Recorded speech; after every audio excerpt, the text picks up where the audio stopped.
অনেক স্টুডেন্ট যে অল্প পড়ে ভালো করে সেই বুদ্ধি আজকে আমরা ইনশাআল্লাহ শেয়ার করব। এবং হাফেজ যে হয় মানুষ, অল্প ব্রেন, মাথায় কিছু থাকে না, কোরআন পড়তে গেলে সে শিখে ফেলছে।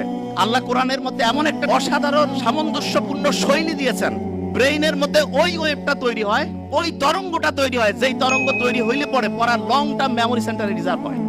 20 মিনিটে দেখবো অন্য সময়ের 1.5-2 ঘন্টার পড়া হয়ে গেছে। ব্রেইনের মধ্যে মোটা দাগে 5টা ওয়েভ আছে, মোটা দাগে 5টা ওয়েভ। 5টা ওয়েভের মধ্যে একটা ওয়েভ আছে সবচাইতে স্টুডেন্টের জন্য প্রয়োজনীয় ওয়েভ। এবং যে কোনো স্টুডেন্ট যে বুদ্ধিমান, সে চিন্তা করতেছে ওই ওয়েভটা যদি আমি তৈরি করতে পারি ব্রেইনে, আর তারপরে যদি আমি পড়ি 1 ঘন্টায় 3-4 ঘন্টা পড়া হবে। এইটা তৈরি করার 2টা বুদ্ধি। একটা হচ্ছে ন্যাচারালি ব্রেইনের মধ্যে ওই ওয়েভটা তৈরি করা যায়, যেটা তৈরি করলে পরে অল্প একটু পড়লেই পড়া শর্ট টার্ম থেকে লং টার্ম মেমোরি সেন্টারে রিজার্ভ হওয়ার যে প্রক্রিয়াটা, এটা ফাস্ট হবে। আরেকটা আছে আর্টিফিশিয়ালি মানে আমরা নিজেরা চাইলে পরে ব্রেইনের মধ্যে ওই ওয়েভটা তৈরি করতে পারবো। বেশিরভাগ জনের মাথায় আসতেছে যে আসলে ওই ওয়েভটার নাম কি, ঠিক না? 100% তাই তো আসার কথা, যে ওই ওয়েভটার নাম কি, যে সবচেয়ে দামি ওয়েভ যেটা আমাদের দরকার, ওই ওয়েভটা আসলে তৈরি হয় কিভাবে? আর ওই ওয়েভটা আমরা ন্যাচারালি তো তৈরি হলে তো আলহামদুলিল্লাহ, আর্টিফিশিয়ালি যদি তৈরি করতে পারি তাহলে সেটার সিস্টেমটা কি হবে, তাহলে স্টুডেন্ট ভালো হয়ে যাবে। একটা জিনিস, এবং আজকে আমরা যা যা আমি বলছি আমার কিন্তু খেয়াল আছে এবং গরিব আছে, আমি কিন্তু ধরবো র্যান্ডম। ব্রেইনের মধ্যে ওয়েভ কয়টা? 5টা। সবচেয়ে ভালো আছে একটা ওয়েভ, যেই ওয়েভটা থাকলে পরে পড়া দ্রুত শর্ট টার্ম থেকে লং টার্ম মেমোরি সেন্টারে যাবে এবং পড়াটা সহজে আয়ত্তে আসবে। এই ওয়েভটা ইংরেজির প্রথম বর্ণের নাম কি? এ দিয়ে শুরু, আলফা ওয়েভ। কি নাম? Alpha wave. এবং আলফা ওয়েভ এটা যখন ব্রেইনে তৈরি হয়, প্রতি মুহূর্তে 8টা থেকে 12টা, প্রতি সেকেন্ডে 8টা থেকে 12টা ঢেউ চলে। কয়টা? 8টা থেকে 12টা। এখন অনেকে বলতে পারে যে ভাইয়া ব্রেইনের মধ্যে যদি জলোচ্ছ্বাস হয়, যে খুব ঢেউ বাড়তেছে, তাইলে কি হবে? তাহলে যেটা হয় সেটার নাম হচ্ছে গামা ওয়েভ। কি নাম? Gamma wave. ওই সময় প্রতি সেকেন্ডে ব্রেইনে 40টারও বেশি, 60টা পর্যন্ত ঢেউ উঠতে পারে। বেশি ঢেউ উঠলে পরে ব্রেইনে যা রাখতেছি সব ভাষায় নিয়ে চলে যাবে, ব্রেইনে আর রিজার্ভ হবে না কিছু। এই জন্য ব্রেইনে রিজার্ভ করার জন্য আমাদের আলফা ওয়েভ রাখতে হবে। Alpha wave. কারণ প্রশ্ন হলো আলফা ওয়েভ ব্রেইনে ন্যাচারালি কখন তৈরি হয় সেটা আগে বলি। মুহাম্মদ সাল্লাল্লাহু আলাইহি ওয়াসাল্লাম যে বলছে যে রাতের এশার নামাজের পরে উনি কোনো মিটিং, কোনো মিছিল কিছু রাখতো না, কোনো কথা নাই, স্ট্রেট বেড, সোজা সজি ঘুম, আর্লি উনি ঘুমাইতো। আমাদের ডক্টরদের মধ্যে অনেকের লাইফস্টাইল খুবই খারাপ, যত বড় অফিসার লাইফস্টাইল তত খারাপ। কয় যে লেট নাইট প্রোগ্রাম, শয়তানি প্রোগ্রামের অন্য আরেকটা নাম, believe me. Late night program, কিসের লেট নাইট? যা হবে আর্লি। এবং ঠিক এশার নামাজের পরে যদি আমরা ঘুমাই তাহলে ইনশাআল্লাহ আমাদের ব্রেইনের মধ্যে একটা সুপার ক্লক আল্লাহ বসায় রাখছে, হাইপোথ্যালামাসের মধ্যে আছে, টিক টিক টিক টিক করে চলতেছে। ওর কোনো টাইম দেখা লাগে না, অটোমেটেড অ্যালার্ম সেটআপ করা আছে, অ্যালার্ম বাইরে থেকে ঘড়িতে দেওয়া লাগবে না। কেউ যদি এশার নামাজের পরে ইনশাআল্লাহ ঘুমায় যায়, ভোর 3টা, 3:30, 4টার মধ্যে ঘুম থেকে উঠবে। কিন্তু ইন্টারেস্টিং পয়েন্টটা ওই জায়গায় না। ইন্টারেস্টিং পয়েন্টটা হচ্ছে বেশিরভাগ স্টুডেন্ট বলে যে আমি রাতে ঘুমাইলাম 12টায়, সকালে উঠলাম 7টা, 7 ঘন্টা তো আমি ঘুমাইলাম। আর একজন ঘুমাচ্ছে রাত 9টায়, সে উঠলো ভোর 4টায়, সেও 7 ঘন্টা। তো অনেকের মাথায় আসে যে 7 ঘন্টা ঘুমাইলেই হয়েছে, কখন ঘুমাই টাইম তো 7 ঘন্টায় হয়েছে, ব্রেন বোধহয় ঠিকভাবেই কাজ করতেছে। নো, এটা ভয়ঙ্কর একটা মিস্টেক, ভয়ঙ্কর। ব্রেনটা রিচার্জ হওয়ার জন্য সবচাইতে দামি প্রসিজার, যতগুলো পদ্ধতি আল্লাহ দিয়েছে তার মধ্যে নাম্বার 1 হচ্ছে ঘুম। এখন ঘুমের মধ্যে ব্রেনটা চার্জ হয়, কিন্তু চার্জিং এর সিস্টেমের মধ্যে একটু আল্লাহ টেকনিক লাগাই দিছে। ব্রেইনের মধ্যে যে হাইপোথ্যালামাসের মধ্যে যে মাস্টার ক্লকটা আছে, সে চার্জিং সিস্টেমটা ঘন্টায় ঘন্টায় চেঞ্জ করে। মানে এটা কি একটু এক্সাম্পল দেই। ধরা যাক কেউ রাত ঠিক 9টায় ঘুমাইছে, ব্রেন চার্জ শুরু হয়েছে, ওই সময় সে চার্জিং পয়েন্টের মধ্যে যে চার্জারটা লাগায় রাখছে সেইটার প্রতি মুহূর্তে চার্জিং ক্যাপাসিটি 100 ওয়াট। কত ওয়াট? 100। এরকম করে 7 ঘন্টায় তাহলে কত ওয়াট চার্জ হবে? 700। কেউ যখন রাত 12টায় ঘুমাইতে গেছে, 12টা থেকে 3টা, এই সময় প্রতি ঘন্টায় তার চার্জিং হবে 100 ইউনিট করে। কত? 3টার পর 4টা পর্যন্ত 50 ইউনিট করে। কত?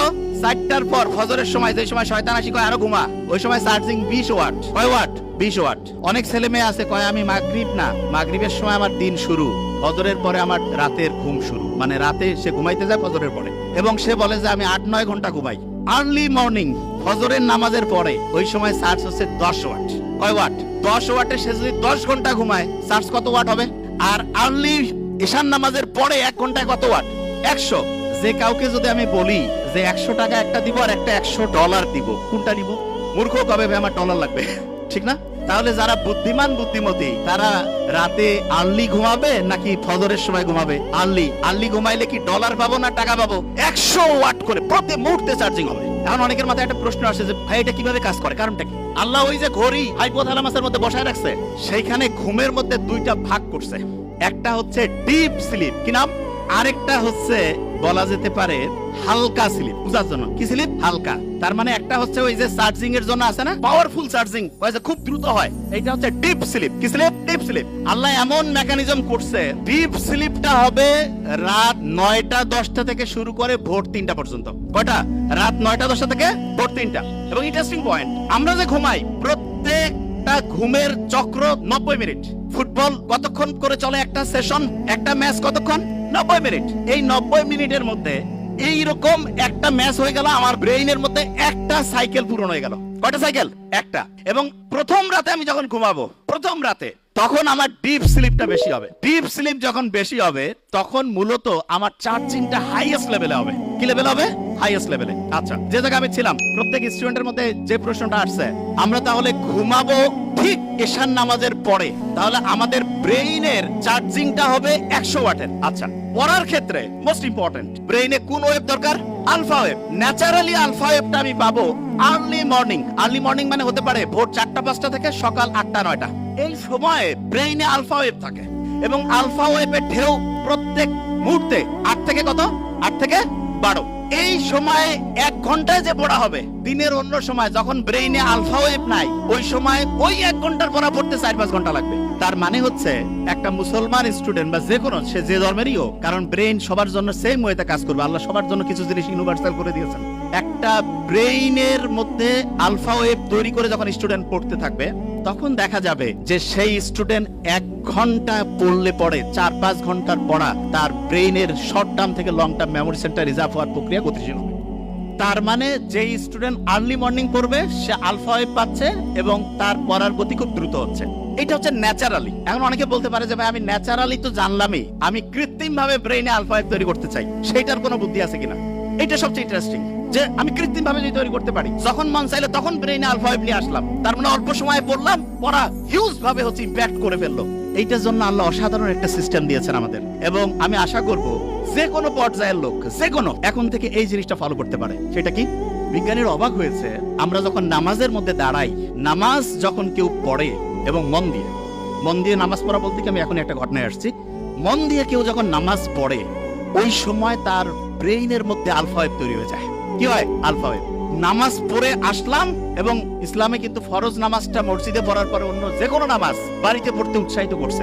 আমার তো মাঝে মধ্যে মনে হয় যে বাড়িতে নামাজ পড়েই বইটা একটু হাতে নেওয়া উচিত। বইটা একটু হাতে নিলাম, নিয়ে একটু যদি পড়ি, ব্রেইনে আলফা ওয়েভ তৈরি হয়েছে। আচ্ছা, অনেকের মাথায় প্রশ্ন আসে যে ভাই নামাজ পড়লাম, ব্রেইনে আলফা ওয়েভ তৈরি হলো, কতক্ষণ থাকবে? এটা বোঝার একটা এক্সাম্পল দেই।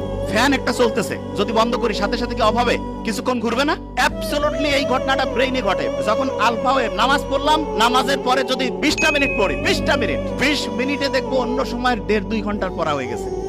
তাইলে আর্লি মর্নিং 4-5 ঘন্টা, আর প্রত্যেকবার নামাজ পড়ছি, নামাজ পড়ার পরে যদি 20 থেকে 25 মিনিট করে পড়ি, ইনশাআল্লাহ ব্রেইনে দেখবো 20 মিনিটে 2-2.5 ঘন্টার পড়া হয়ে যাবে। তার মানে বাকি টাইম অন্য যে কোনো কাজই করি না কেন, ইনশাআল্লাহ আমার পড়া একাডেমিক, তারপরে অ্যাডমিশন যেই লেভেলে আমি পড়তে চাই, ইনশাআল্লাহ অসাধারণ প্রিপারেশন হয়ে যাবে। এখন হাফেজ যারা হয় তারা পরে আল্লাহর কালাম পড়ে, ঠিক না?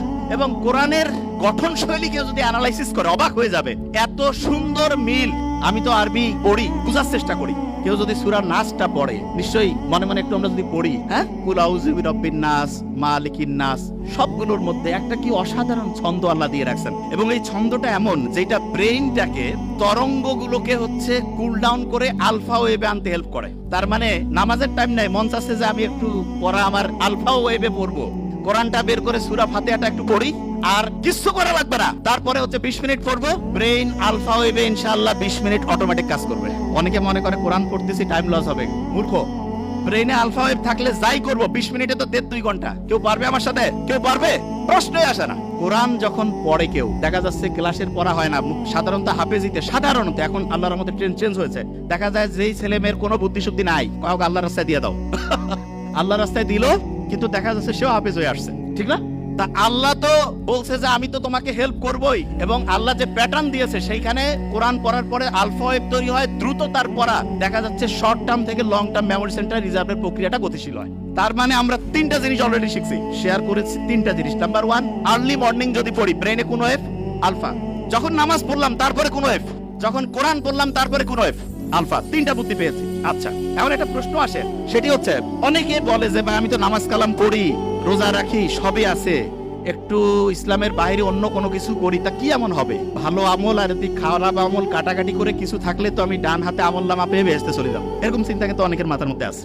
তাই এইরকম একটা প্লেনের মধ্যে দুইজন যাত্রী পাশাপাশি বসা, একজন মুসলমান আর একজন অন্য ধর্মের বলতেছে যে অফার করছে যে একটু ওয়াইন খাও, তা বলছে না না আমি কেন ওয়াইন খাবো, আমি মুসলমান। আরে বাবা তুমি কি এখন মসজিদে আসো নাকি, ওয়াইন খেলে কি হবে? বলছে না আমি ওয়াইন খাই না। তখন যে ওয়াইন অফার করতেছে সে বলতেছে যে তোমাদের যে কি ধর্ম রে বাবা, গির্জায় গেলে আমরা ওয়াইন খাই না, তোমরা আবার মসজিদ না বাড়ি না, একটু ফ্লাইটের মধ্যে একটু রিল্যাক্স করবা তবু ওয়াইন খাবা না, ব্যাপারটা কি? তখন পাশে বসা যে মুসলমান সে বলতেছে যে এই গাড়ি মানে ফ্লাইটে তো যে এটার যে চালক তিনি কিন্তু খ্রিস্টান। বলছে খ্রিস্টান, ইউরোপের ঘটনা। তা বলতে চাচ্ছ ওনাকে যদি এখন মদ খাওয়ানো হয় তুমি কি জানার পরে এই ফ্লাইটে যাবা? না আমি কেন যাবো, বা কেন যাবা না? বলছে উনি তো এখন ডিউটিতে আছে, ডিউটিতে কেন হচ্ছে মদ খাবে? তখন ওই মুসলমান বলতেছে যে আমাদের মুসলমানের টোটাল জীবনটাই হচ্ছে অন ডিউটি, পড়া, বিয়া শাদী, কথা বলা, কথা শোনা, যা কিছু আছে অন ডিউটি। বিলিভ মি, এটাই সবচেয়ে সত্যি কথা।